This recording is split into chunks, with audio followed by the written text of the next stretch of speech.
Hello, friends. Hello, fans. We are once again back to discuss Surviving Bloomington Season 7 Mischief Makers with live reality games. I am one of your hosts, as always, Drew. I am a part-time gimbal stan. We'll get into what that means later. Apparently, Steven just noticed that. Speaking of Steven, hi, Steven. Hey, it's great to see you. I'm like, man, I should have had a flare before this season, but then I don't even know what flare I should have at this point. Besides saying I'm a giblet as well, and that's your thing, so I can't steal it. It's true. Gibble was on my draft, so I feel obligated. But I'd say we're selling our podcast short. The real star of the show is we have a guest with us today. We have James Hayden, who is a Surviving Reelfoot alum and a writer himself. James, do you want to introduce yourself to the podcast? Yeah, what's up, y'all? My name is James Hayden. I played in the season 10 of Reelfoot, closing on 3 years, which is really hard to believe. And as I mentioned, I also do some writing on the side, and I'm a person who stutters. So there's gonna be some stuttering moments throughout this conversation. It's not your audio, it's not anything. It's just how I talk sometimes. That's my thing. But yeah, I'm really excited to be here. Bloomington is probably my favorite LRG out there, just because of like the time and attention that Casey puts into this, like his passion shows. But don't tell Reelfoot I said that. Yeah. Well, we won't tell Amos a thing, we promise. Yeah, James, before we jump into kind of this episode at the beginning of this season, we had you on last season. Did you have any thoughts following the ending of last season? Yeah, so Drew and I stayed in touch the entire season. Mackenzie being blindsided at Final 7 absolutely devastated me. I texted Casey. Same. When Mackenzie got devastated, when Mackenzie got blindsided, I sent Casey a one-word text message, and it was damn. He's like, yeah, I know. Rachel, great winner, was not a big fan of the Final Four twist of the person who had the most fire tokens or whatever won it. And I'm not being biased. I think it's a terrible take. I told Casey that, and he's aware. But Bloomington was a really great season last time. Looking forward to seeing what Casey has in store for us, what these Mischief Makers have in store for us. And yeah, really excited to dive into season 8, episode 2. 7, 8, 7? Season 7. Season 7, yeah. Yes. Wait, but so speaking of season 8, applications are open. So before I forget to bring that up at the end, applications for Surviving Bloomington season 8 are open. Go to the Bloomington Facebook page, probably the Instagram page, or just reach out to me, Steven, James, or Casey, or any member of production, and they can get you a link to that application. Now let's talk about this episode. Steven, how are we feeling post episode 2? I'm feeling like I don't know what's going with the Red Tribe, but I have a little bit better understanding of the Blue Tribe at this current moment. And I think from the chatter before, and I don't think I'm going to be alone in how I feel in terms of the tribe dynamics. Okay, interesting. Before we get to those tribe dynamics, we jump straight into this immunity challenge, which is a relay race of sorts that has 5 different stations, so people can kind of place themselves where they feel strongest. James, which part of this challenge would you have optimally been on? So I would put myself on Lake 5, which I believe was a puzzle portion, because everything else looked like it required way too much, either athletic ability, it required running, it required coordination, it required balance. All things I don't possess as a human, but puzzle and logic skills, I can do that. So yeah, so definitely a Lake 5. Okay, Steven, what about you? I would have just been fine with whatever my tribe put me. I don't think I would have cared very much about any of the tasks. I think you want a tire flip? Yeah, that'd been fine. I think the slingshot stuff was interesting. So we've seen that last season. It seemed like players were better about it this season, but also I guess helps having 3 people all aiming, or 2 people aiming at the targets versus 1 at a time. And really the breakout, the build, the pull, the collect the keys, that was the really make or break of the season. And I don't know how I would have done on that. I've never bothered tying a lot of knots around sticks before, I suppose. Yeah, for me, I'm definitely a slingshot boy. I won that challenge last season, the individual immunity slingshot challenge. So I would have definitely been on that one. It seems like leading up to this like sticks and rope portion, it was pretty back and forth even.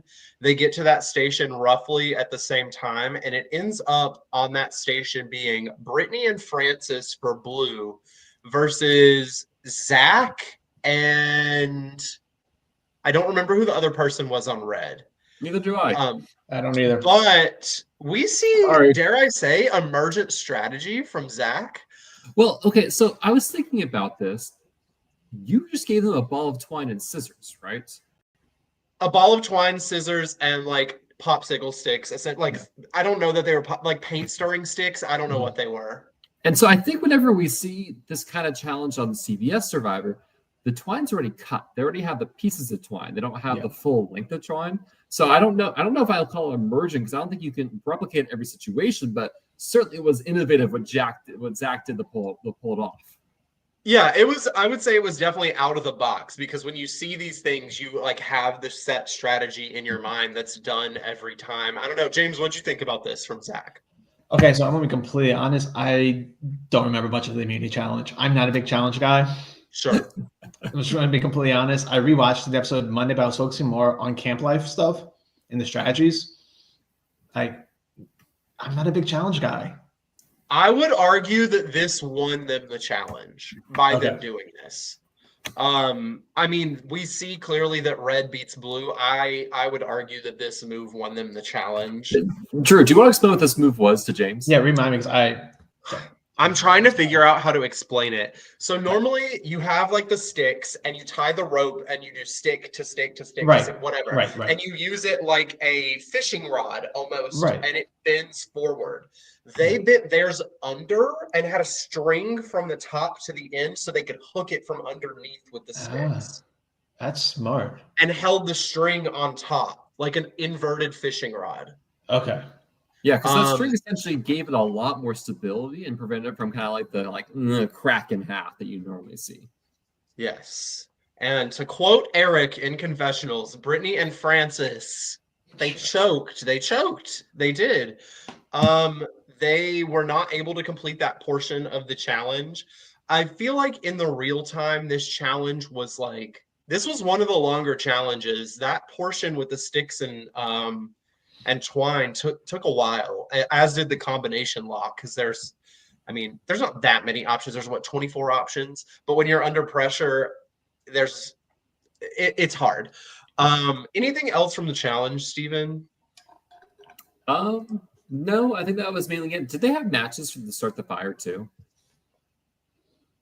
Or they I don't remember. They kind of assigned a couple of production members to each station, and I was on the sticks and twine station, so I wasn't really watching the fire. I guess one thing that was interesting to me was like sometimes you see like, hey, a tribe wins, and then so you have a losing tribe, but then someone from the winning tribe is pulled for medical or something happens, right? And they just kind of say, congratulations, you're not going to tribal. We didn't get that here. There's like, sorry, Blue, you're going to tribal anyways. Yeah, this was a massive discussion. So this was before Mira was pulled, and so Mira was still kind of backstage with us. And originally it was going to be 2 people on each station. Casey said cut the last station down to 1, so Blue also sat someone out. And after this challenge, we sent Blue back to camp. Mira comes forward and says, hey, I have to be removed from the game. So Blue at this point, even through tribal council, is not aware Mira has been pulled. Okay. Okay.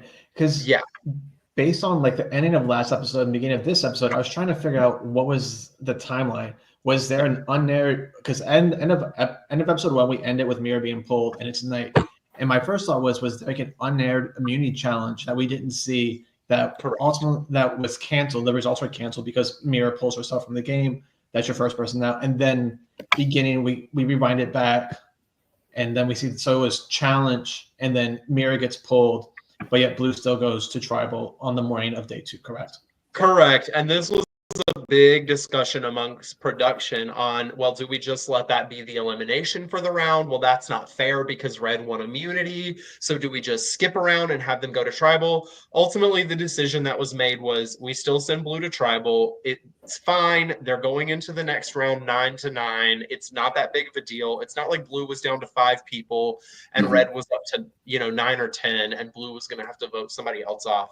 That was the call that ultimately Casey decided to make. But yes, up through the end of this episode, through tribal council, Blue is still unaware that Mira has been pulled. Okay. So Let's talk about the red tribe, which ends up winning immunity, the Hospitium tribe. And this tribe is a mess. And the reason they're a mess is because no one's doing anything. Okay. They're not really, like, they're not. I don't know. Wait, remind me, were you like at the red tribe or the blue tribe for your confessionals and camera work? At this portion of the game, I was with the blue tribe almost 100% of the time. Okay. So I have great insight on blue, but nothing on red. But yeah, so I think let's just jump in. Let's talk about some people. The first person that I have written down as a person of interest is Joelle, because we see a couple people before Joelle's on screen talking about how, like, well, I could work with this person, this group, this duo, whatever. Joelle comes on and is like, listen, these people haven't been doing anything, but I was up all night running numbers, and these are the people I want. Because we're down from 10 to 9, I just need a 5, whereas even numbers, you want more unanimous votes. Joelle is ready to go. Mm-hmm. It's just a matter of, like, when are people going to start talking? Right. I mean, I don't know if it was Joelle that points it out. I'm trying to look back through our notes. At some point, someone says, you know, everyone here has a +1. Oh, I think it's Joel. He's like, everyone has it was Joel. Right? And it's like, you don't want to throw out someone's, you don't want to say, I want to work with you, oh, but I don't want your +1. Or you don't want to throw out the name of someone's +1. So everyone's really cagey because there's so many kind of connections through this group as a result. Yeah. And yeah, it's scary to throw out a name on that tribe. I think it's Brittany or Maggie on the other tribe who's like, first person to throw out a name. I can't believe I did that. Imagine throwing out a name on this tribe where everybody wants to work with everybody else. Right. And I mean, you don't have to. Sorry, James, go ahead. Oh, because like my thing is was knowing everyone on this cast like a prerequisite to being on the season? Because like seriously, like everyone on Red knows everyone, and it's like if the three of us are on a tribe. Like, I want to work with Steven, I want to work with Drew, but Steven and Drew have beef from last season of Reelfoot, so they can't work together. And it's like, who can I work with that will piss off the least amount of people? And that's what Red is. And going back to episode 1, I don't know, just the overall vibe I got, it's like Red Tribe came to play the game, whereas Blue Tribe came for the experience of the game. And those are two very different things. Which is interesting because Blue is playing more. Right, but just like initial impressions, I think it was Mariah who said in like the prologue about playing to win, playing to play versus playing to win. I think Red is playing the game. They're here to play. They're playing to win, whereas Blue is playing for the experience and playing just to play. Those are very different mindsets in a game like this. Interesting. Well, I think Blue losing immunity, having to vote someone out, going through the whole process of tribal council, that really kickstarts the game, right? Oh, for sure. Because, I mean, Drew, your experience not going to the tribal council all of day one. I mean, it was nice not going to the tribal council, but do you sometimes wish, like, maybe I had that time to, like, really build a stronger bond or vote someone out? Or you're really kind of saying, no, I'm good. I like winning. Well, for me, it was beneficial not going because, well, obviously because I didn't have to worry about it, but also because I was not involved in any of the drama happening on the tribe. It was involving, you know, the Dannys, Marshans, Kims, and Rachels of the team. So, like, me and my closest allies, which at that time were Seth and Brady, got to just lay back and watch. So that was nice. But it seems like on this tribe, people are more apt to get their groups locked down. And we hear like everybody is coming into these confessionals and being like, well, I want this group of 7 or this group of 6. And it's like, well, you can't all be in a group of 7 when there are 9 people. That's not how it works. You can't each handpick your own group of 7. One person that is seeming to maybe struggle a little bit is Ryan. Ryan brings up that he hasn't clicked in yet. He hasn't locked into his groove in the game yet and feels like he's a little bit socially on the outs. I do think Ryan's one of the people who had maybe the fewest others mention him as somebody that they wanted to be in a core alliance with. I don't know, James, what was your read on Ryan? So I have the same read. I'm worried about Ryan. So in my notes, I have, where is it at? I think Zach, Joelle, and Danny are in good spots. Because whenever, like, if May goes into confessional, or who else is on this tribe? Or let me look at the cast. Like Savannah, who I believe is on Red. Whenever they go into a confessional, they're like, I'm going to work with Joelle. I want to work with Danny. I get a good vibe from Zach. But you don't hear Ryan's name. Ryan's just kind of, I hope someone picks me. Please take me. Like anyone. I am worried about Ryan making it through day 2 of this game. If Red continues to go to tribal, barring a swap or something happens to him. Yeah. Okay, so speaking of like not hearing someone's name, we don't really hear anyone talk about Drew either. Correct. I think people aren't thinking about Drew because he is immune, which is very silly because after just one tribal that you have to attend, he is a number. I mean, he's a number now. He still gets to vote. Well, it makes me wonder, like, are people assuming he's just in Allison's pocket, or just like that he and Allison are a duo? Is that already an assumption that's happening? Which is kind of it seems to me like people are just like, if we want Drew or Allison, we take the other. If we want Taylor or Joelle, we take the other. Mm-hmm. Okay. Yeah, it's just a game of connections. It's fascinating to see how this web plays out because like everyone knows everyone on this camp, whereas Blue. I know we'll get to Blue later, but is the only pre-existing relationship Eric and Gibble? I think there are a couple of other small ones. There's like the Jacob, Eric, and one other person all played out last. Carlos all played out last. Oh yeah, and Carlos. Yeah, those three played out last together, but they formed their little group outside of Carlos that. and Eric were season 1. Eric went out like at the start of the merge. Carlos made it close to the end, and then Jacob played season 2, and so they might have encountered Jacob if they were helping on production, but. Yeah, but they formed their group, and it's not just the 3 of them. They formed that outside of the Outlast thing. Yeah. But yeah, on Red, I mean, Ryan says it's bad enough for him that if he's in a tribe swap, he's gonna flip to the other tribe. I'm like, it's day 1. Yeah, slow your roll, buddy. Is it really that serious, Ryan? I mean, it could be. I don't know, but. I also really liked from Taylor talking about how like when they're walking, because they're always in a group, when they're walking, somebody will just like lean over and whisper something and she'll like point and be like, that person. I really do like that. You have to do what you can when you have the ability to do it.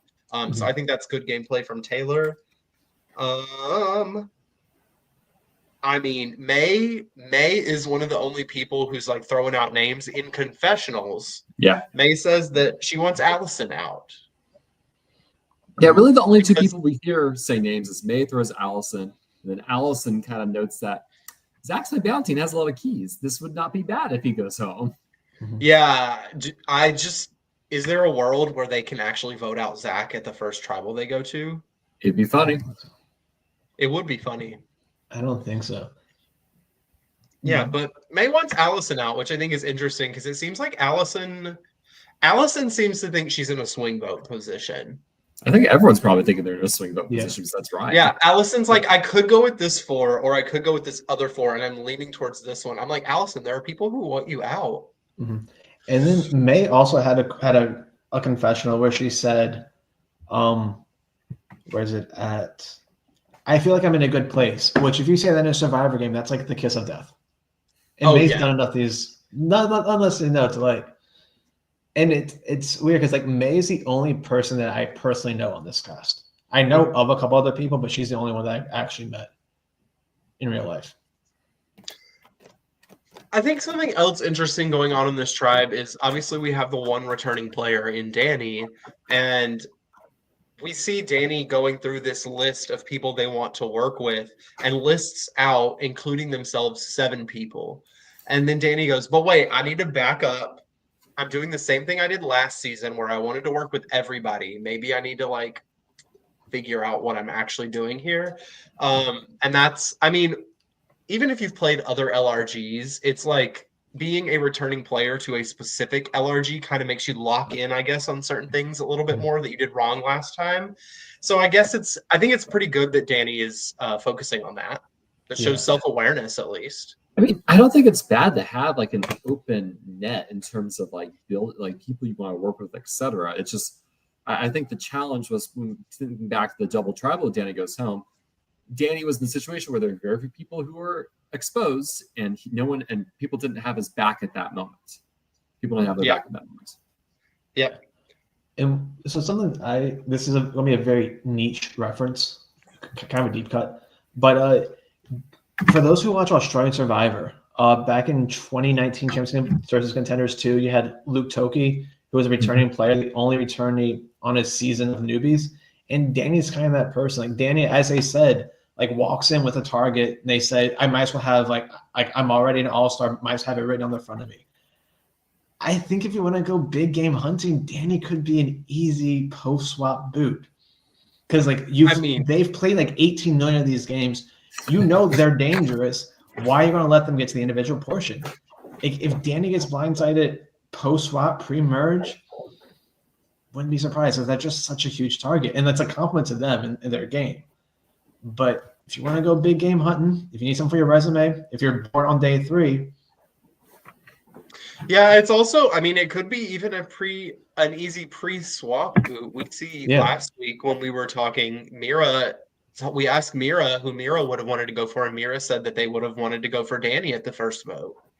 So it's like, could be an easy early boot just to get rid of the returning player aspect. Make sure a returning player doesn't make it too deep. Yeah. Anything else on red other than they're just a mess? Let me look at my notes. I guess kind of going back, I mentioned earlier, Allison kind of, like Zach has possibly 4 keys, and he's my bounty, and kind of thinking about that. It's interesting where, like, I feel like having 2 keys, it's like, okay, that's good for you. 3 keys, you start kind of thinking about a person. It's like once you have 4 keys, it's like, all right, now this person's kind of on my radar. I mean, Drew, how like what's your like threat level in terms of number of keys when you feel? It's so hard. I think I talked about this last week. I'm just not like an advantage forward player. So like I don't tend to think about those types of things. Like I don't look for keys or idols or whatever. And so like for me, I don't in many ways. Same. Yeah, I just like stumbled on the idol. That doesn't count. I was trying to find a spot to use the bathroom. But when does it become scary? I would say for me, it becomes scary when it hits 4 keys, because that is either an extra vote or like past 50% likelihood of being an idol. That's when it becomes scary for me. I don't know. Steven, when does it become scary for you? I think definitely 4, maybe it starts at 3 when you really start paying attention. James, what, like, in terms of your thoughts about keys, at what point does it start like something you start thinking heavily about? Right. I know you never played with keys, but I've never played with any keys or shots in the dark. I kind of like Drew. I'm not a big advantage person. It's one of my regrets from my Reelfoot experiences. I didn't look for idols, but that's another story for another day. Or listen to my deep dive from almost 3 years ago. I think 3 is the spot where you kind of start getting worried of what's going on. Of, okay, this person's a threat, 3 keys. That's like a 50-50 shot at an idol. They get 1 more. Is that an extra vote this season? Yeah, so 2 purchases a Mischief Maker, 4 extra vote, 6 is guaranteed immunity. Even 4 is like 2/3 chance immunity. Not bad, right? Or like even if only just 3, because they can purchase a Mischief Maker, and who knows what that's going to bring. And then plus they have a shot of immunity. So I think at least 3. 3 start getting concerned for. Yeah, I think what we saw from Brady last season is just even the threat of having shots in the dark and playing the shots in the dark and causing your votes to fail can be enough to maybe change how people think, though. I also caused Brady to get targeted by Tyler at one point. So right, who knows? I mean, and it could be implicit immunity. If you act like you have 3, 4, 5 shots in the dark, people may act as if you do, even if you don't. And then if they're going to vote for me, but I'm acting as if I have 3, 4, 5 keys, they turn to vote to you, who they know doesn't have any keys. Easier vote. There's also that. So, I mean, ultimately looking at the Red Tribe, I don't have a name of who I think goes on next. It's too hard for me to tell. Is there anyone in particular just like, or most danger? I mean, I think based on conversation, Ryan, just because he seems to have like the fewest friends on the tribe, so he could be the easy vote.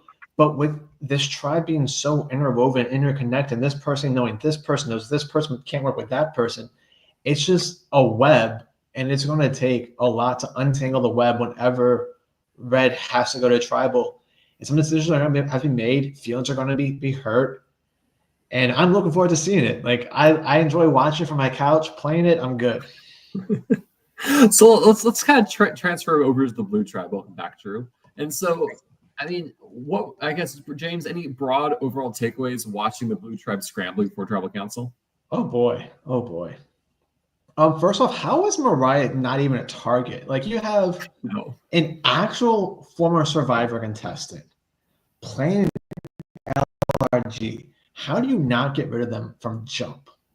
I mean, she's the only one thinking that. Like, how do you if I go to a game and I see, heck, even if it's Wanda Shirk, someone who was actually on Survivor, like let's get rid of Wanda Shirk.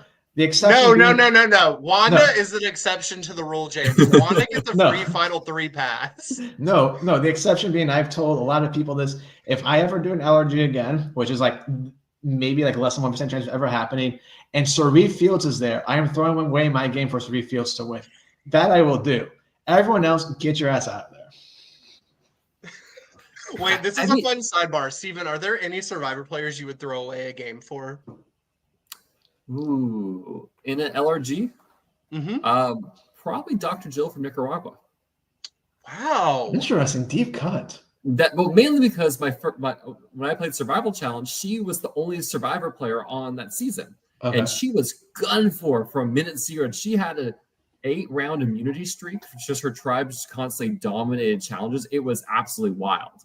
And, she gets taken out, and I got to know her kind of post game, and I had huge respect for her as a strategic player and someone who, I think I really would have liked playing with you. I wish I had a chance to. So, Dr. Jill is where I should probably throw away my game for. I think I only have 2 actual answers, and that would be my 2 favorite players of all time, which are Parvati and Shawnee from Australian Survivor. Okay, yeah, Shawnee. Yeah.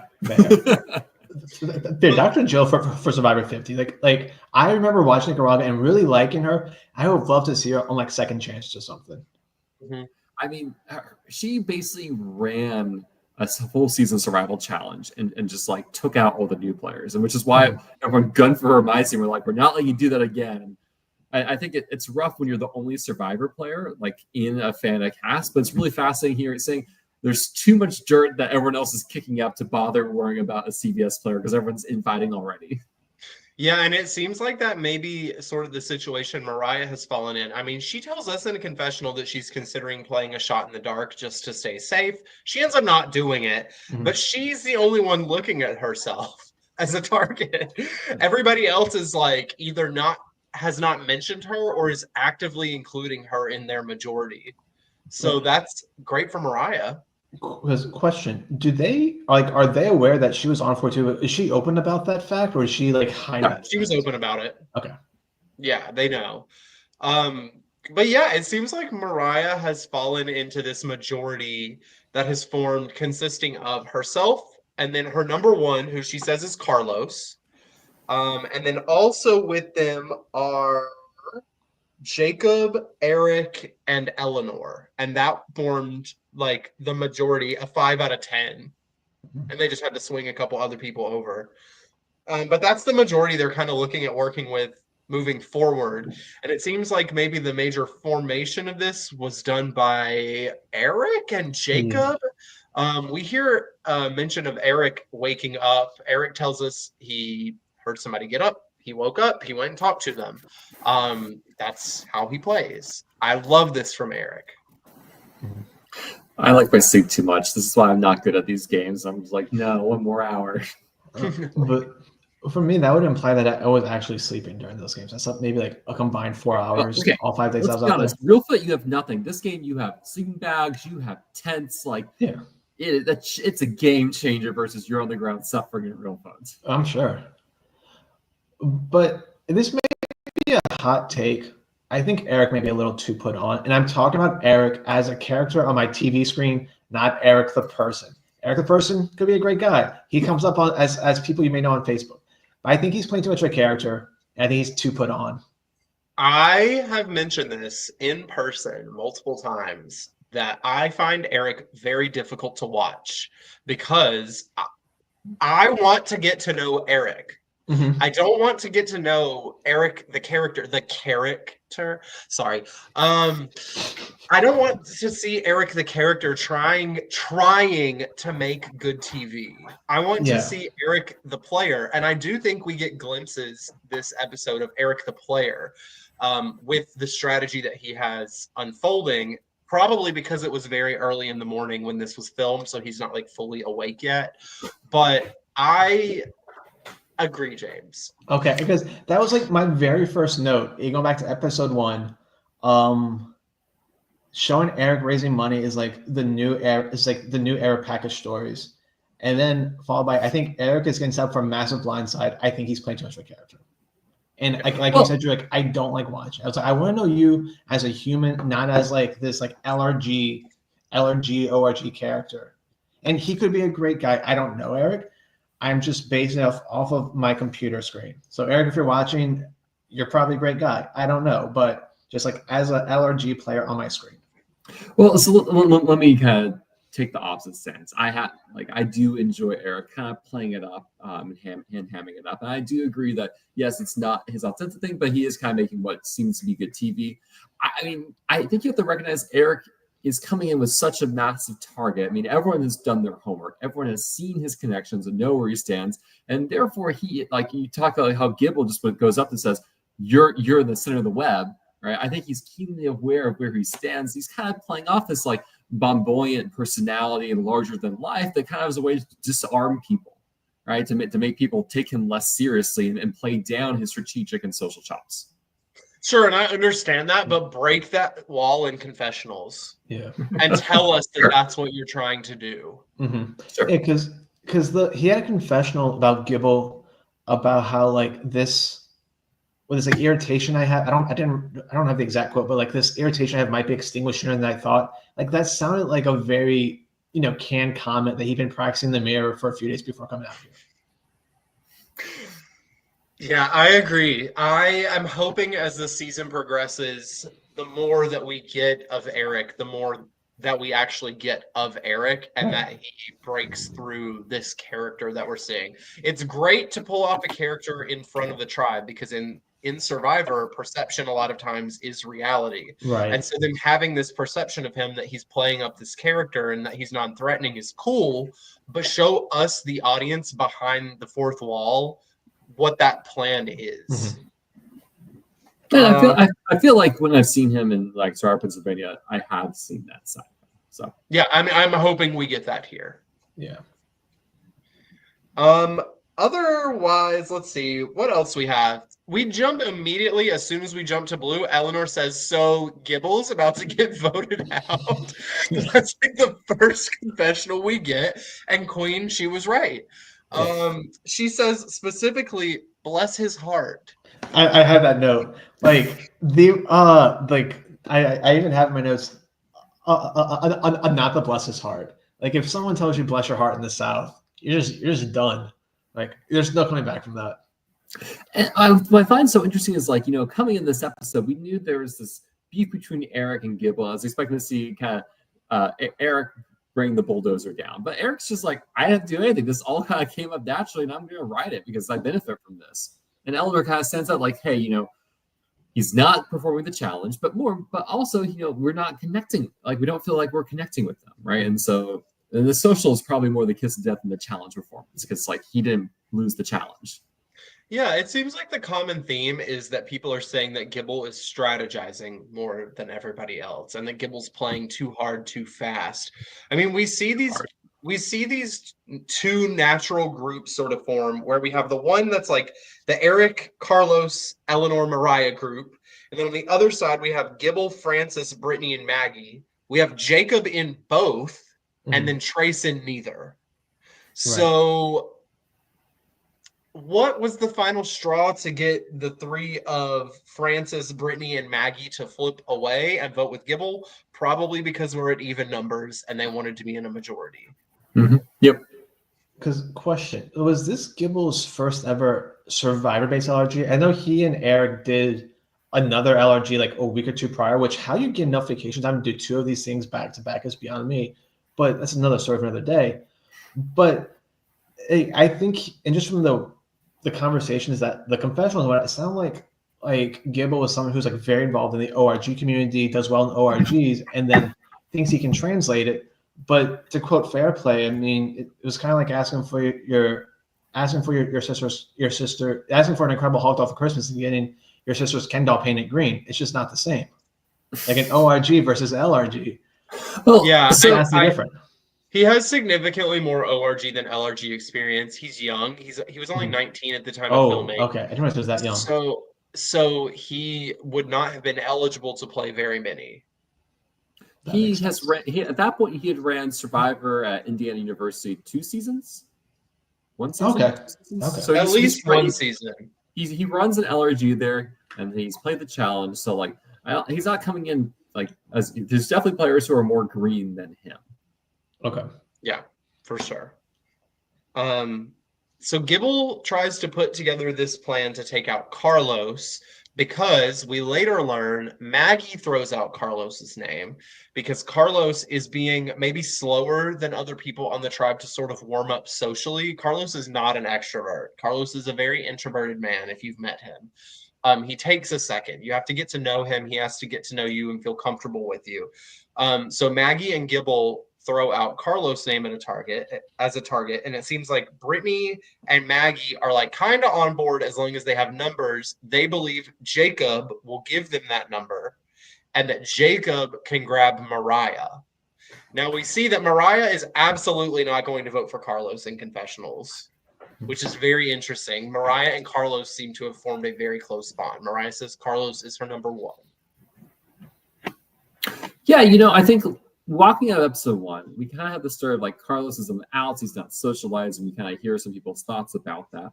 And it's a bit of a 180 in this episode where we kind of learned that Carlos he's kind of made some really strong important bonds, such as Mariah, and even like conversation with Eric. Eric walks out saying, "I think I've changed my tune on Carlos." And so like I think Carlos did a lot of work in this episode, not fixing everything, but he did really change things around. James, any thoughts on Carlos? Yeah, so Carlos is someone who I know of. He played the season before me in Reelfoot and the season after me. And I kind of kept up with the second season, so I know of Carlos. But someone who's a vet of these games, it kind of surprised me that he didn't know to turn it on immediately and to warm up and to meet people. Like, I'm also an introvert, so I get that I take some while to warm up to people, and I'm not one to put myself out there. But I knew going into a game like this, you have to be like your most extroverted self, even if that's not you. At least for those first couple of days to get those bonds, get people to trust you, et cetera, et cetera. So it surprised me that as a vet, knowing like having his game experience between 2 seasons of Reelfoot, 1 season of Outlast, and then whatever else he may have, that he didn't put himself out there immediately. But it looks like he's overcome that, and is in a decent spot. Like Mariah really likes and trusts him. Seems like people want to work with him. He got himself in the majority. Now, I don't think he's high on the majority. I think he's in the minority of the majority. But for the time being, I think he's going to be in an okay spot. Well, it seems like at least within the majority that Carlos has Mariah, and Mariah seems to be pretty central to that majority. Mm-hmm. Yeah, I don't know what the pecking order is within the majority, but I do know that the pecking order of the tribe, Jacob is definitely in the middle. Jacob was definitively, I believe, what we were presented to be the swing vote of this round. Stephen, what do you think about Jacob this round? I mean, he ran around a lot. I mean, he did a lot of work last episode. He's doing a lot of work this episode. I think that's good. I think no one is really. I think people noted like, wow, he's doing a lot, but I don't think he's doing like an obscene amount. People are like, wow, this is threatening. Yeah. My only issue with Jacob, like I liked him. He seems like he's in like a good spot, well liked within the tribe. Maybe like kind of a glue guy, maybe or like a minor glue guy. I think he's just a little too obvious with his idol hunting shenanigans. And like if you're someone at the bottom, if you're a Maggie, you're a Brittany, you're a Francis who's on the bottom, and you go to tribal in the next round, you're trying to find someone, trying to get something so it's not you. You could point to Jacob and say, hey, this guy's idol hunting. He may have something. Let's get him out before he finds something, or if he does have something, let's flush it out sooner than later. So you get the 3 of them, get Trace, bring in one more person, and Jacob could be gone. So that's my only thing is he's a little too out there with his idol hunting and advantage hunting. Yeah, a couple of people did mention that, and last episode people mentioned it as well. So that may turn out to be something. Am I correct? I should have asked Casey. So he found the 2 things last episode.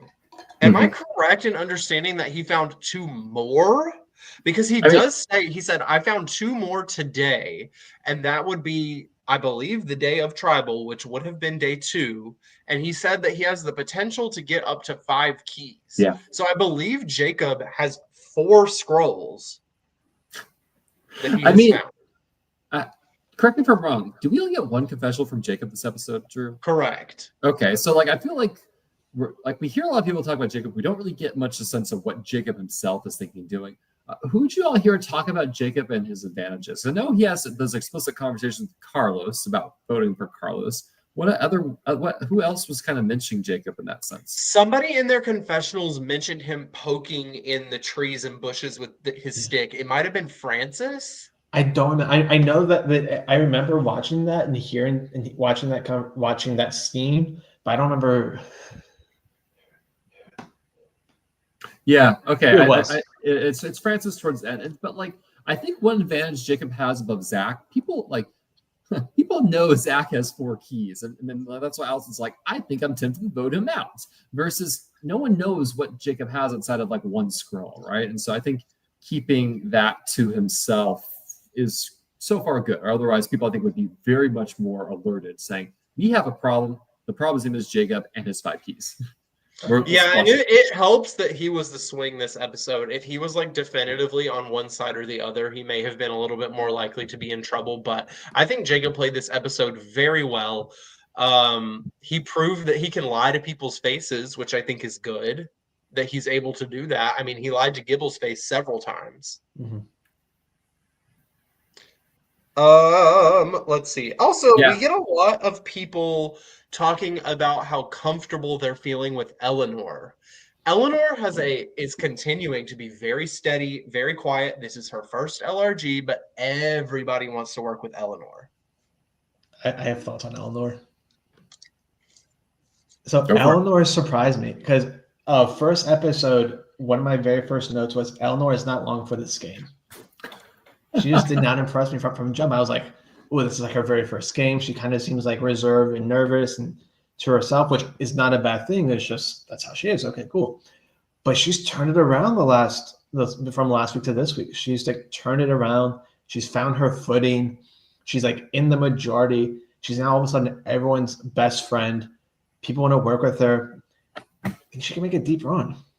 I think that her benefit, well, first of all, she's just a very chill and cool person. She's very cool girl vibes. But another benefit for her, because she's never played the LRGs, is she's not coming in as a game bot or anything. She's just coming in being herself and relaxing, and people are drawn to that. And that's why people like her. So other people around her are able to do these game moves, and she's able to be cool, just include me. Sounds good. Whether it be intentional or not. Yeah, it's interesting looking at the blue tribe because how the red tribe is so hamstrung with these connections, these +1s. You don't really get any of that in this tribe. We've had a lot of kind of more free flow in terms of the player dynamics. Agreed. I also found it very funny that it was called out that Eleanor got a full 8 hours of sleep, whereas everybody else was struggling. Carlos, I believe, pointed out, I sat there and I watched her get 8 hours of sleep while she snored, and I was up all night. So good for Eleanor for being able to get a full night of sleep during an LRG outdoors. Yeah. Mm-hmm. That's hard. I don't know how to ask this. Why do we think Mariah was inclined to play her shot in the dark? First vote jitters? Maybe. And because just trying to think back to 42, she was the first boot from her tribe. And if Jackson wasn't medevac, would she have been the first boot if it was the 6 of them, not the 5 of them? Or was Jackson gone? So maybe she's I'm having flashbacks to my first tribal where I went home. I don't want a repeat of that. But did she play her shot in the dark in 42? or maybe. So I think maybe it was just a protection Did thing. play her shot in the dark. Okay, maybe she'd be out of habit.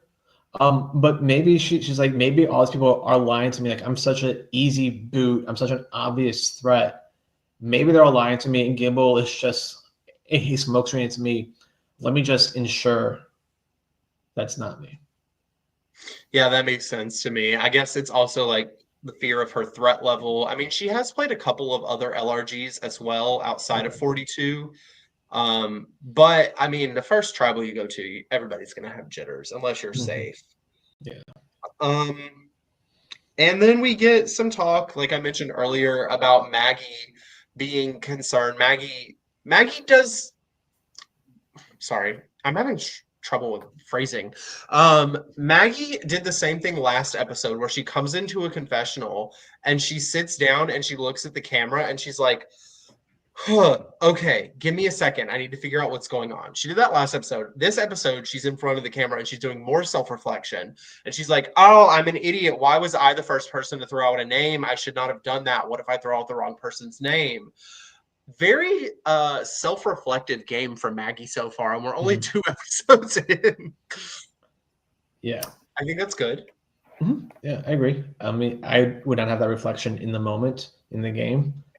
But yeah, like the fact that she's reflective enough, and I think that's going to help her because I think Maggie realizes she's on the outs. At least that's the way it appears on screen. So hopefully that reflectiveness will help her realize, okay, I'm on the outs. I need to reevaluate what I'm doing. Yeah, I feel very worried about Maggie in light of another tribal, where I think Maggie is easily going to be potentially on the outs of whatever large alliance is forming here, given that her throwing out Carl's name, I think, has come back to her, even though I think it felt like Gibble was trying to take the bullet for her. Yeah, I'm almost wondering what the process was like of Francis, Maggie, and Brittany being looped in and then agreeing to take out Gibble. Because it seems to me like it looks on screen like the 3 of them plus Gibble and Jacob are like an established 5. Like we see a scene or multiple scenes of the 5 of them talking, and obviously Jacob's lying. Jacob knows he's going to vote out Gibble the whole time. I mean, I can give you that's what happens. Were the other 3 lying, or were they? I think Jacob goes to 3 girls and says, "Hey, I'm sorry, but I think I'm voting Gibble out tonight." The 3 girls realize, like, well, shoot, we're not going to be in a minority in the first vote. We'll flip 2. I think that's what happened. I think it's probably just as simple as that. It's just capitulation. And we do see the scene of Jacob telling Gibble, like, I didn't think we had the numbers to save you until now. And the girls are like, oh, that's good. Mm-hmm. So it could have been a last minute thing, which would clearly show that the 3 of them are on the bottom, and we have no idea where Trace stands. Well, let's talk about Trace. Trace. Yeah, James, what are your thoughts on what we've seen from Trace? Oh, purple Trace. He had I think it was his only confessional saying he's worried people may vote him out because he's too woodsy. Like, this isn't like season 1 of Borneo, man. Like, you're gonna be okay. This is his first LRG. Leave him alone. Okay, but also like, and I'm trying to not sound like a jerk, but like that really doesn't matter so much in these LRGs. I know in my experience, besides like the first couple hours, if you have someone who knows what they're doing, that's great. In Reelfoot, we had a guy on my tribe, Brian, who's like Mr. Outdoorsman. I'm on his tribe. He takes charge on like hour 1. It's like, great, we're not gonna die. So outside those like first like 3-4 hours, being woodsy or not woodsy is kind of irrelevant in this game. Yeah, especially in a game like Bloomington, where like it's not like Reelfoot where you truly feel like I have nothing. I'm in the woods. Like, again, a tent, sleeping bag, food to an extent, right? So like it's less harsh element wise, and so I think that kind of, like, those outdoor skills is still important. But I agree that especially given what we've heard from this tribe, like there's enough experience in the tribe that people are already playing guns blazing. They aren't tiptoeing around in terms of how they're voting or targeting people. Mm-hmm. Yeah, I think we're seeing, so it's Trace's and it's Eleanor's, both each of their first LRGs. We see Eleanor is thriving. Trace is surviving. I mean, what can you ask for the first vote that you have to go to in your first LRG? You're included in the majority. Sufficient. That's Right. fine. Yeah. That's Yeah, fine. and- We're surviving the vote. We're voting with the majority. Good job, Trace. That's all you need to do. And I speak as someone who's only done one of these. I lasted not even 3 tribals, so like I have very Hey, little room to talk. you made it through 2 swaps. You're underselling your survival I performance. made it through 1 swap. You got to the second swap. Barely. you Should have been a got anyway. You got to the final 12, right? Yes. Yeah. Anything else about Blue Tribe leading up to Tribal? Let me check my notes. Oh, this may be this may be a good tribal thing, but Eric has this confessional about Gibble saying that Gibble should have learned from his last LRG because like it was like a week ago it ended. Like, is that enough time? Literally, to, like, it ended like 2 days before Bloomington. Okay, like I'm like, dude, it's been like 2 days. He's probably still recovering, not having enough time to reflect. Like I didn't reflect on my game experience until like a month or 2 later. No, like maybe a week or so. I'm still later. reflecting on my first LRG, which was Reelfoot 10 from 3 years ago. Yeah, I still go down the what if rabbit hole. I'll sometimes catch myself like go down the what if rabbit hole. I'm like, why am I doing this? It's been 3 years. Like this is Are you wasting my saying time. we need a Reelfoot Fowler's Point reunion podcast? I would rather. Never mind. No, Drew, don't, Drew, don't.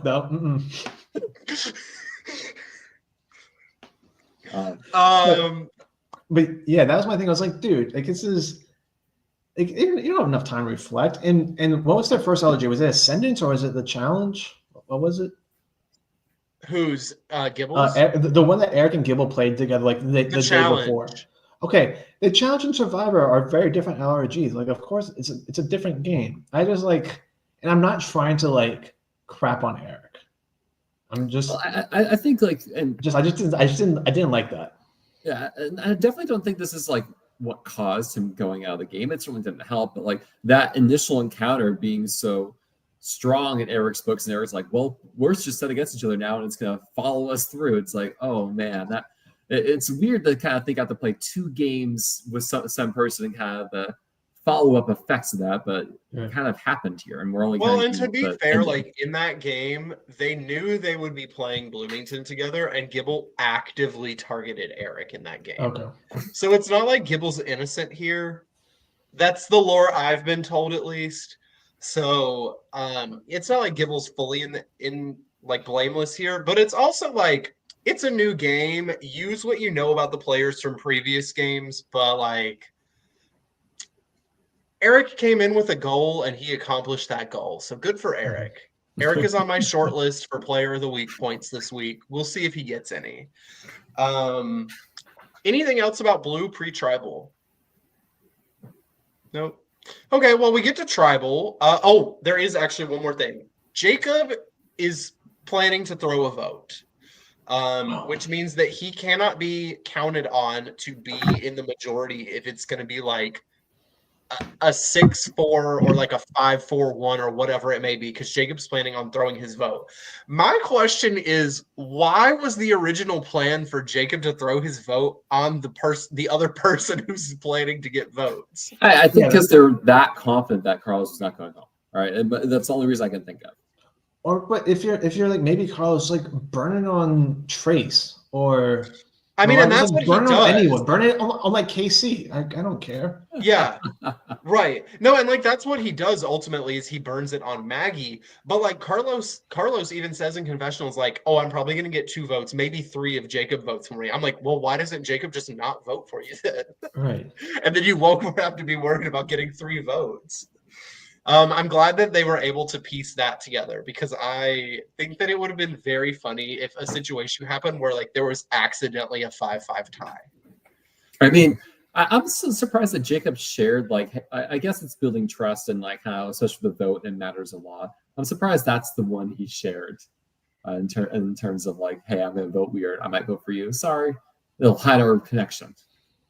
Yes, I agree. I think Jacob's playing too two types of games right now. He's being very open with information with those he trusts, and he's lying straight to the faces of his enemies. So very fun. Let's jump to tribal. Carlos finds a key in the voting booth. I mean, okay, let's talk voting booth keys, Drew. It was amusing watching everyone search the things. And if they should know anything from the past seasons of Bloomington, it's never been the same way twice in terms of where and how Casey hides the keys. And so we saw people opening the box, looking into things, feeling the rims, all places where keys were hid last season. But it was clearly not going to be the same place. And Carlos is the one that really caught on, like, let's look somehow different. And so I'm curious how Casey will hide in the future, because it took us so long to find our keys to start with, and then John just found them all. So, yeah, that's my 2 cents. Yeah, I will say this cast, having watched our season, Steven, it got to a point where the searching time in the voting booth was like holding up the pacing of the game. And there comes a point in the season, I don't remember how early it is, where we set a timer for each person in the voting booth to like have their vote fully written, shown, and like do their confessional. Because it got that bad with them searching for keys in the voting booth. So, and maybe do you think this is the end of keys in the voting booth, that we won't see them in future seasons because it is the pain? I'm almost certain this is the end of keys in the voting booth for future seasons. Gotcha. Well, we had a nice thing and now it's ruined. Yep. It wasn't that nice. Mostly because it didn't help me. As a fan, I really appreciated it. Yeah, I mean, the voting booth, exactly. It was getting to a point where like just the voting portion of tribals were taking like 25, 30 minutes. And it's like, we don't have time for this. Mind you, while people are voting, the rest of the tribe is having to like sit out on lockdown, just having to sit on their stumps quietly. It's boring. So yeah, it's boring. It's a waste of time. We're moving past it in the future. But yeah, the vote comes up. It is an 8-1-1 vote with 8 votes on Gibble, 1 on Maggie, and 1 on Carlos, with Jacob voting for Maggie and Gibble voting for Carlos. Actually, wait, quick question. Gibble had a stick that he was holding onto Old Tribal Council, and it had a name on it. Alex, did any of you catch that? I caught it, but I don't know what it means. Okay, I don't know what it means either. So okay, we're all lost. If someone in the chat, namely Casey, wants to tell us what Alex's stick means, let us know. Not a clue, but yes. So Gibble is the first person voted out and will be the first person to head over to Redemption Island, and we'll see what Redemption Island looks like this year. James, let's say you're going to the first tribal council. Mm-hmm. Let's say somehow you have 2 keys. You found one, someone gave it to you. So you have 2 keys that first tribal council. Do you buy a Mischief Maker, or do you just hold on to your keys for future purpose? I hold on until I need them, because like I'm not a big advantage guy. I'm not really big idols and advantages. I don't want that, at least not this early, because the way I look at it is, if I buy a Mischief Maker 12 hours into the game, that just puts a big target on me, especially if people know. And I want my target to be as small as possible this early on. I just want to be a good camp guy, go with the flow. So I'm going to pocket that until I need it, whether it's for an extra vote, whether it's, or if it's, I know, like it's me going home, use all of them for my shot in the dark, or if I feel like I need a Mischief Maker to mix things up, then buy. But I keep that extra key in my pocket until I need it. Newsflash.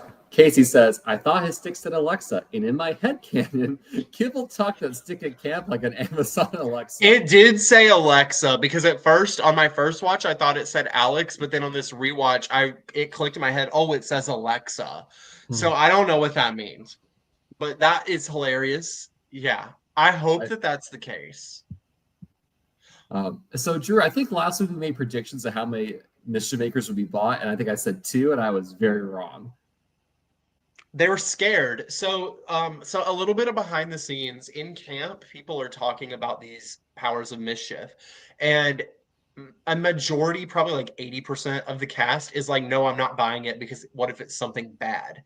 So a couple of us approached KC and we're like, hey, KC, at tribals and in challenges, can you like reiterate to them that like it is a power of mischief, like it is good, which is why you hear KC in tribal ask Jacob, like, Jacob, has there been any talk about powers of mischief? And Jacob's like, well, we don't want to risk it being bad. And KC says straight up, like, you think something called a power of mischief would be a disadvantage? And it just goes straight over Jacob's head. And he's like, well, yeah, it could be like a disadvantage or whatever. And we're all like, they're good. They're good. Also, before I forget, Gibble gave Maggie his key. Forgot to mention that. So Maggie has 2 keys, and because Carlos voted out Gibble, Carlos now has Gibble's bounty, which is Maggie. So Carlos has a new bounty. And he gets a key as well, right? Yes, and he gets a key. If you vote out your bounty and they have no keys, you inherit a free key, basically. That was the most maddening thing. Is like, man, I can't even give away my keys to make myself not enticing because they always get minimum 1 key. It's like, Yep. Anything else as far as recapping the episode? Looking over my notes. Oh, did anybody else catch, viewers, James, Steven? We had 4 people say the episode title. Well, 3.5 say the episode title of this episode. I got 2 of them. I got 2. I got 2. So we had 4. We had Francis, Carlos, and May all say knock on wood. And then we had Danny saying something in a confessional and then turning around and doing the knock on wood. Oh, I missed the Danny and Francis. I got the same. I got the May and Carlos. I think it was Francis was the 4th one. I know there were 3 people who said it, and then Danny did it. Well, darn it! I wanted the full collection of knock on wood gifts. I'm not gonna go back and rewatch the episode for this. So it may not have been Francis, but I have written Francis in my notes. So Casey will correct me if I'm wrong. But I have that it was May, Carlos, Danny, and Francis. So that's fun. Okay, before we get into some like bloomy points and predictions and stuff, Steven, I believe you have some gifts for us to look at. Yeah, let me. I'm very excited. I haven't seen these this time. Nor has James. I haven't. All right. That is not a GIF. This is the random background. All right. So this was the first of the knock on woods, right? So this was Carlos at the end of the episode knocking on wood. So I was like, it's like, all right, I want to collect them all, but at least I got 2. So we have Carlos knocking on woods, and he ended up winning out with his knocking on wood. We have also Carlos scrambling for the votes. It's hard being Carlos and trying to get people the vote on your side, and he's clearly doing a good job. Listen, when you're comfortable with your alliance, you don't have to scramble. Next, this is our intro to the blue team with Devontae and Eleanor, and I was just like, this moment is too good. So you'll notice that for probably 90% of the confessionals, it's one of me, little Matt Gillum, or Devontae behind the camera. And Devontae and I, when we are together, are incapable of being serious human beings. And we were under the impression that neither our voices nor our faces would be on screen during the confessionals. And so whenever we're there, it's because we're pretending like we're not going to be shown. So we just act a fool. And this is the product of that. I'm sure there will be more shenanigans to come of me and Devontae. I mean, I hope so. This is pretty great. It's great because Eleanor and Devontae are like best friends. So, all right, and this is the other knock on wood I caught with May knocking on wood early on in the episodes. So I guess I'm 2 for 4 with James. Mm-hmm. And then this from early on, like Mariah's intensity just like cracks me up, and she's just like dragging Trace with her as she like punts the block. Trace is just trying to hold on. I love it. Well, it's such. I love Mariah. That Mariah's wearing a fanny pack. Hey, if I learned anything from Surviving Bloomington, you remember Seth's fanny pack? Yes, I do remember Seth's fanny pack that had a freaking like an endless hole, like a bottomless pit of supplies in it. It's like I need something. That's like, I got you. You're like, how do you have all this? I didn't know we. I'm like, why do you have a can of tuna? Like he came prepared.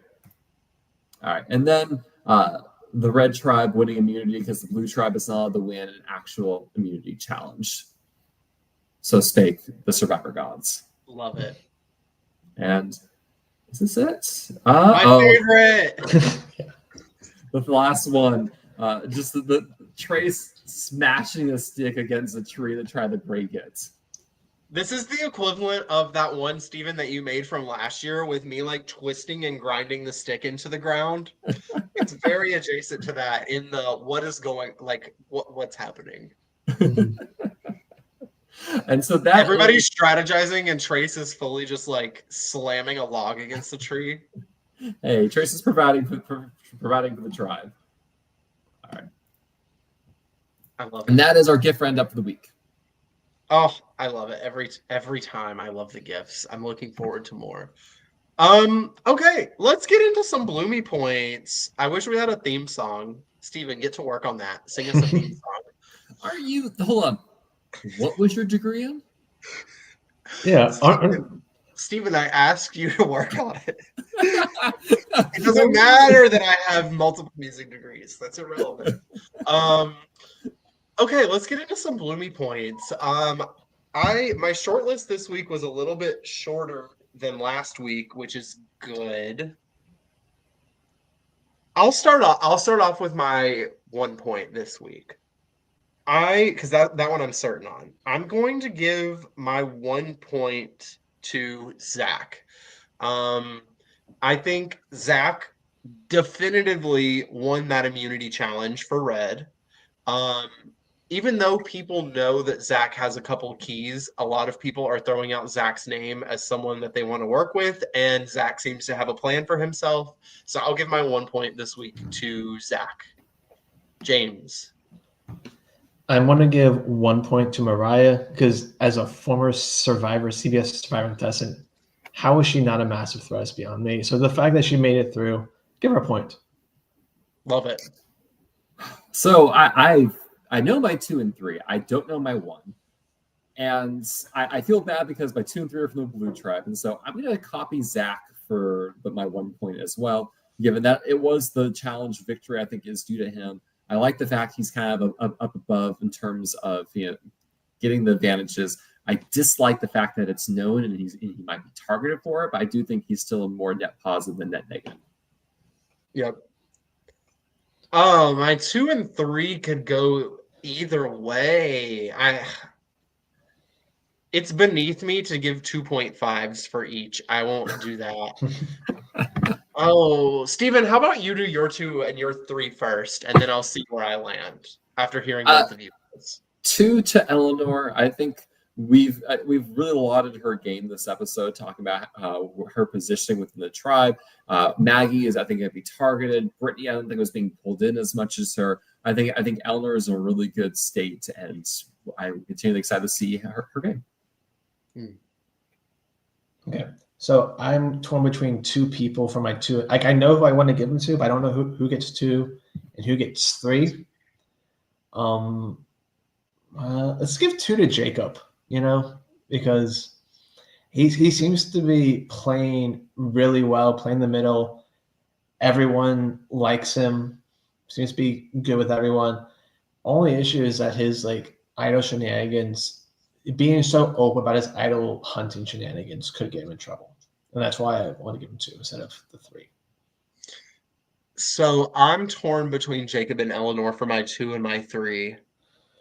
My honorable mention this week is Eric. I think Eric did a great job. He got his mission accomplished for what he wanted to do without having to put in that much legwork. And he was able to form that group, that majority group, with himself, Eleanor, Jacob, Carlos, and Mariah. So that's good.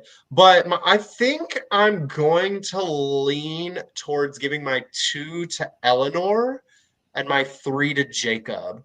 Eleanor, I think, is really well positioned socially, but I don't know that she's so much actively playing the game as she is just being liked and included. I think Jacob is getting my 3 because Jacob is playing a bit more active of a game. He was just the swing vote. My understanding from being there was that he was the one who kind of looped in the Francis, Brittany, Maggie contingent. Jacob is far and away above all of the rest of the players in terms of advantages in hand.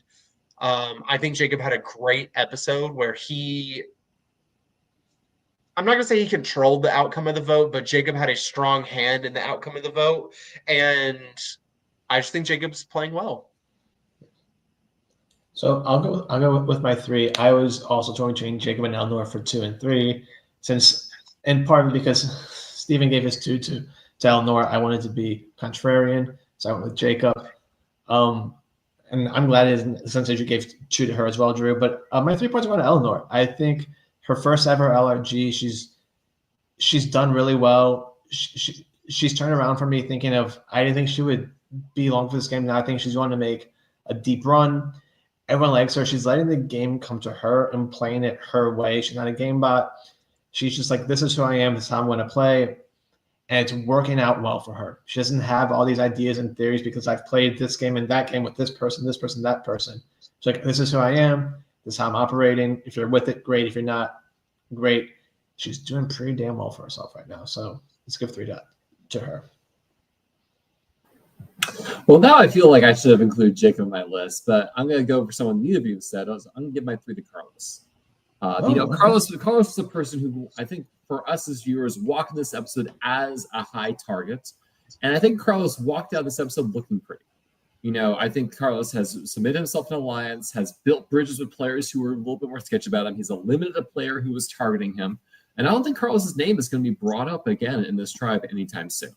And so I think we're over the biggest hurdle of Carlos's game, this early part, and I think good things to come. And so I think so built relationships, earned an alliance, and survived in votes. All right. And I believe that's the coverage of this episode. Now let's talk about future episodes. Steven. Stephen, wait. Casey just sent me 2 secret scenes. Oh, let's get it. Let's go immediately. All right, so let me see if I can get this set up right. And so, this will be interesting because I have this. This is my laptop. I'm trying to get this set up on my desktop. So present. I'm tallying up my player of the week things, my spreadsheets, because I'm a nerd.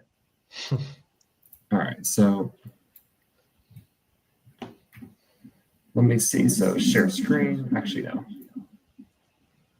Share tab. All right, so share screen. Let's see.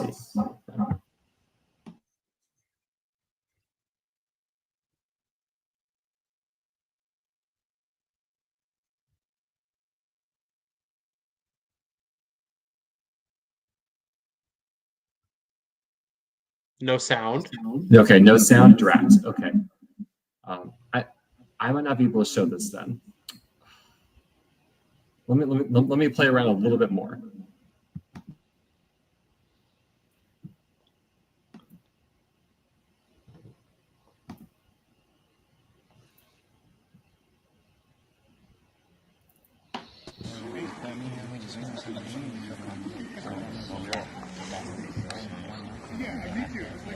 Hospidium getting their first look at the new Dignitas. Gibble voted out at the first tribal council. And Dignitas getting their first look at the new Hospidium. Mira was medically pulled from the game. She could not continue. Sorry. Eric, what's it feel like to hear someone getting medically pulled from the game? It's horrible, man. It's horrible. You put so much effort into this, and I know Mira worked so hard to get out here and play a game right after another one. I just feel terrible for her and the tribe. Truly. Mariah, what are you thinking whenever you see someone have to be pulled from the game unexpectedly like that? Same. I mean, it's mom coming out, me better safe than sorry. So if it's best and what she needed, then safety first. Yeah. Danny, what sorts of thoughts are you all having over on Hospidium looking at the new Dignitas and seeing that Gibble got voted out? We talked about it, obviously, to speculate who we thought they'd vote out, and Gibble was not really a name that came up a lot for us. They stepped up a lot in the puzzles, and I would have thought that would have been something to keep them in the tribe at least for the first vote, so a little surprised. Joel, how was the first night not having to worry about voting someone out, but at the same time wondering what's up with Mira? It was bittersweet because we've been losing so much, so to have that win was good, but we still felt like we lost because we lost somebody. Yeah. And so that was definitely at the top of our mind because we all give up so much to be out here, and to be pulled from the game and not even have a chance at redemption because of medical issues, it sucks. But, we did the win in her honor, so we did celebrate and, had a good fire and talked. So it was pretty nice. And she left us hot sauce. Hot sauce. Yeah. Yes.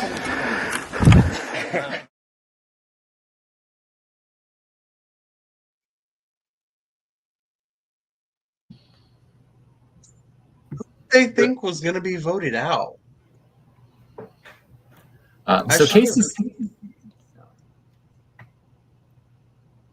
So Casey sent, this is one of two clips. Casey sent both these clips because they're just not making the cut for next episode. This is a little sneak preview of the two tribes' reactions, but also good question. Like, who did they think was going to be voted out? I don't know.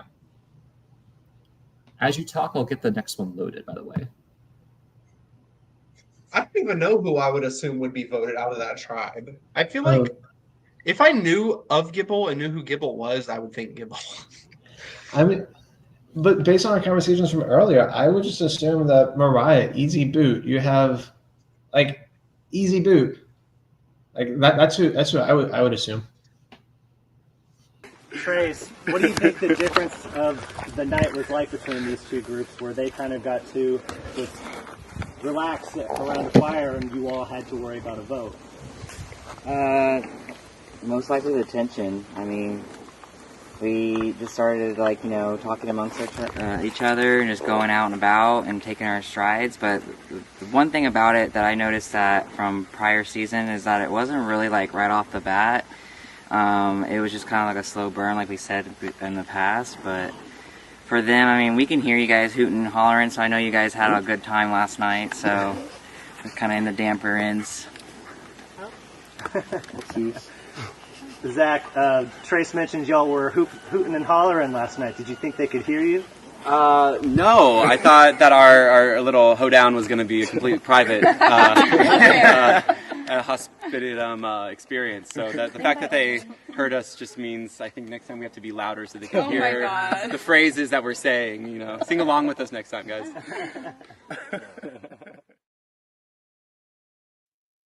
You would have to be, I mean, the camps were not far apart, but they would have had to be pretty loud for the other camp to hear. Mm-hmm. Quick question. Was this a new location or is this the same location as the last 2-3 years? It's a new location, and in my opinion, it was a much better location. It was actually kind of in the middle of nowhere, which was really nice. The only downside was we didn't have running water on site. Yeah, it was fine. We made do.